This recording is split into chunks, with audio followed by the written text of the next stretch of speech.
तुलसी का जो किरदार था वो एकता कपूर की वजह से नहीं, शायद एक एस्ट्रोलॉजर की। नहीं, एकता कपूर ने सुना लोगों को। अच्छा। तो ये कहना गलत है कि एकता कपूर की वजह से नहीं है। ओके। एकता का विश्वास, और मुझसे 1 साल ही बड़ी है, उसका विश्वास धार्मिक चीज़ों में है, उसका विश्वास एस्ट्रोनॉमी एस्ट्रोलॉजी में है, और ये विश्वास होना गलत नहीं है। राइट।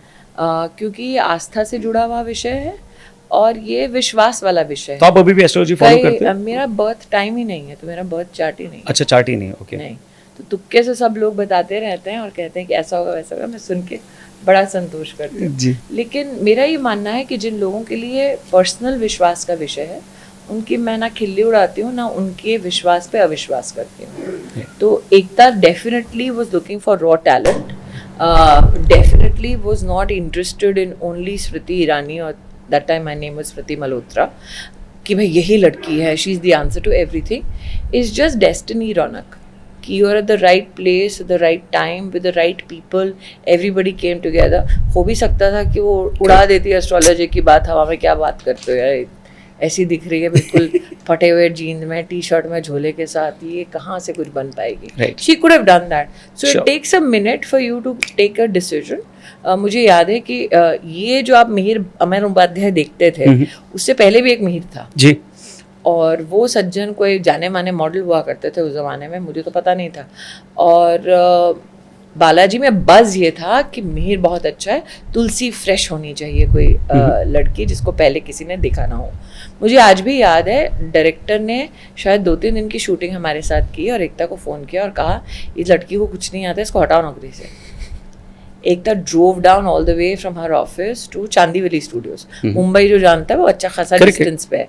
उसने आके मुझे पूछा प्रॉब्लम क्या है, तो मैंने कहा देखिए मैं ये अगर आप चाहते हैं कि इमोशन कनेक्ट हो तो इमोशन रियल होना चाहिए, तो मैं ऐसा सिसकते हुए रो नहीं सकती। सो टू हर क्रेडिट उसने कहा ठीक है, आपको जैसा उचित लगे आप उसको करिए। मैंने उनको ये अश्योर किया था कि मैं जिस तरह से अभिनय करूँगी, जो रॉ होगा, जो अनब्रिडल्ड होगा, वो मन को छुएगा। क्योंकि अगर कोई बहुत मुसीबत में या बहुत पेन से गुजरता है, मैंने कहा तो चमचमाती लिपस्टिक पहन के, ग्लिसरीन लगा के, मैं you can't connect with people.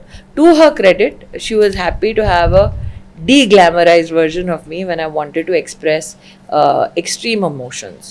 Specially जब परिवर्तन हुआ जनरेशन का, सास भी कभी बहुती में एक संघर्ष चला between me, camera person, director and Shobha Kapoor.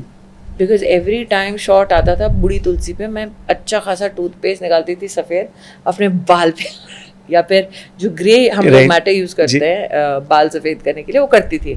Shobha ji used to get so irritated, जिससे इसका बाल का सफ़ेदी इसकी छुपाओ। तो कैमरामैन को इंस्ट्रक्शन होता था कि कुछ भी करो, इसके माथे के ऊपर जो टिल्टेड लाइट है उसको ऐसा आप करिए कि उसका सफ़ेद दिखे ना बाल का। तो हर बार मैं जाके मॉनिटर पे देखती थी। फाइनली कॉल शोभा, जैसे व्हाट आर यू डूइंग? अरे हीरोइन थोड़ी ना बूढ़ी दिखती है। मैंने कहा ये वाली दिखती है भैया। She said, your career, I said, don't worry. The issue was, we wanted people to emotionally connect, and they did. Right. पर आपका करियर जो पीक पे था, उस टाइम आपने डिसीजन लिया कि पॉलिटिक्स ज्वाइन करना है, भारतीय जनता पार्टी ज्वाइन करना है? देखिए, मैं राष्ट्रीय स्वयंसेवक संघ के स्वयंसेवकों के परिवार से हूँ, तो मेरा कई लोगों को क्योंकि अनुभव नहीं था, और उस वक्त ये भी चर्चा होती थी that if you express that you are from the RSS, it was detrimental to your career. I was literally told कि it's detrimental to your career, don't talk about it. And they were not wrong. जिन लोगों ने हिदायत दी वो गलत नहीं थे, वो खुद भुक्तभोगी थे। मैंने एकेडेमिया में देखा, मैंने मीडिया आर्ट्स में देखा, अगर उनको पता चलता था आप स्वयंसेवक हैं तो आपका करियर का नाश निश्चित है। तो जिन लोगों ने ये सब एक्सपीरियंस किया था, it was wise to listen to them. But आप कब तक अपनी आइडियोलॉजी से डिस्टेंट जो है पब्लिकली रह पाएंगे?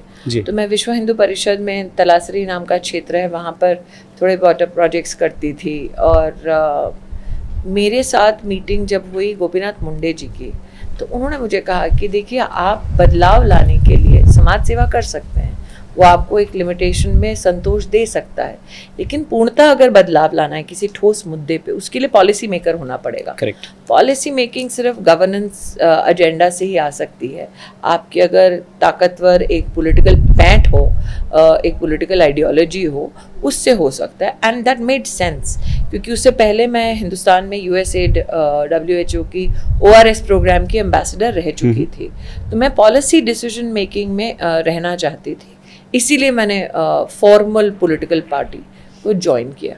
लेकिन करियर के पीक पे किया, और ज्वाइन किया तो ऐसा नहीं कि आई और किसी सेफ सीट पे बैठ गई। ग्रास रूट से शुरू किया, युवा मोर्चा में प्रदेश में उपाध्यक्ष रही, फिर धीरे धीरे प्रदेश में, महाराष्ट्र में मैं सचिव बनी, नितिन जी तब अध्यक्ष थे। अटल बिहारी वाजपेयी जी के समय से लेकर अब तक मैं राष्ट्रीय कार्यकारिणी, जो नेशनल एग्जीक्यूटिव है भारतीय जनता पार्टी की, उसमें लगभग 5 से 6 बार मेंबर रह चुकी हूँ। मैं बीजेपी की राष्ट्रीय सचिव, नेशनल सेक्रेटरी 2 बार रह चुकी हूँ। महिला मोर्चा की राष्ट्रीय अध्यक्ष रह चुकी हूँ। मैं चाहती थी, because Raunak, you don't have respect for the kind of effort people put in for the ideology if you've not worked from the grassroots. तो कई लोगों ने मुझे डिस्कवर पॉलिटिकली तब किया जब मैं 2014 में मंत्री बनी जी, लेकिन तब तक मैं 2 बार राज्यसभा की सांसद भी रह चुकी थी जी। तो वो बहुत लोगों के ध्यान में नहीं ध्यान में था। नहीं है। और मेरा करियर ग्राफ टेलीविज़न में ऐसा रहा कि आज भी, एक तो मुझे पता नहीं था कि ये रिपीट हो जाएगा शो, आज भी कुछ लोग देखते हैं, नेशनली इंटरनेशनली भी जब मैं प्लेटफॉर्म्स पे रहती हूँ, तुलसी को याद करता है। अब वो शो बंद हुए 8-10 साल हो गए, लेकिन उसकी मेमोरी जो है, रेजोनेंस है, आज भी है।